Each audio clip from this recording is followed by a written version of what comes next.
Brace God. இன்றைய தியானம் மத்தேயு 16:24 முதல் 28 வரை. அப்பொழுது இயேசு தம்முடைய சீஷர்களை நோக்கி, ஒருவன் என்னை பின்பற்ற வர விரும்பினால் அவன் தன்னைத்தான் வெறுத்து தன் சிலுவையை எடுத்துக்கொண்டு என்னை பின்பற்ற கடவன். தன் ஜீவனை இரட்சிக்க விரும்புகிறவன் அதை இழந்து போவான். என் நிமித்தமாக தன் ஜீவனை இழந்து போகிறவன் அதை கண்டடைவான். மனுஷன் உலகம் முழுவதையும் ஆதாயப்படுத்திக் கொண்டாலும் தன் ஜீவனை நஷ்டப்படுத்தினால் அவனுக்கு லாபம் என்ன? மனுஷன் தன் ஜீவனுக்கு ஈடாக எண்ணத்தை கொடுப்பான். மனுஷகுமாரன் தம்முடைய பிதாவின் மகிமை பொருந்தினவராய் தம்முடைய தூதரோடும் கூட வருவார். அப்பொழுது அவன் கிரியைக்கு தக்கதாக அவனுக்கு பலனளிப்பார்.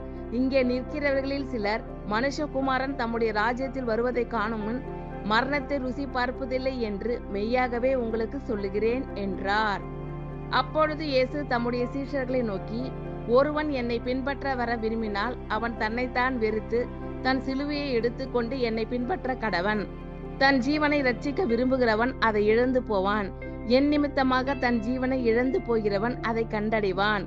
மனுஷன் உலகம் முழுவதையும் ஆதாயப்படுத்திக் கொண்டாலும் தன் ஜீவனை நஷ்டப்படுத்தினால் அவனுக்கு லாபம் என்ன? மனுஷன் தன் ஜீவனுக்கு ஈடாக எண்ணத்தை கொடுப்பான். மனுஷகுமாரன் தம்முடைய பிதாவின் மகிமை பொருந்தினவராய் தம்முடைய தூதரோடும் கூட வருவார். அப்பொழுது அவன் கிரியைக்கு தக்கதாக அவனுக்கு பலனளிப்பார். இங்கே நிற்கிறவர்களில் சிலர் மனுஷகுமாரன் தம்முடைய ராஜ்யத்தில் வருவதை காணும் முன் மரணத்தை ருசி பார்ப்பதில்லை என்று மெய்யாகவே உங்களுக்கு சொல்லுகிறேன் என்றார். ஆமென். Thank you Lord. கர்த்தர் உங்கள் அனைவரையும் ஆசீர்வதிப்பாராக. God bless you all.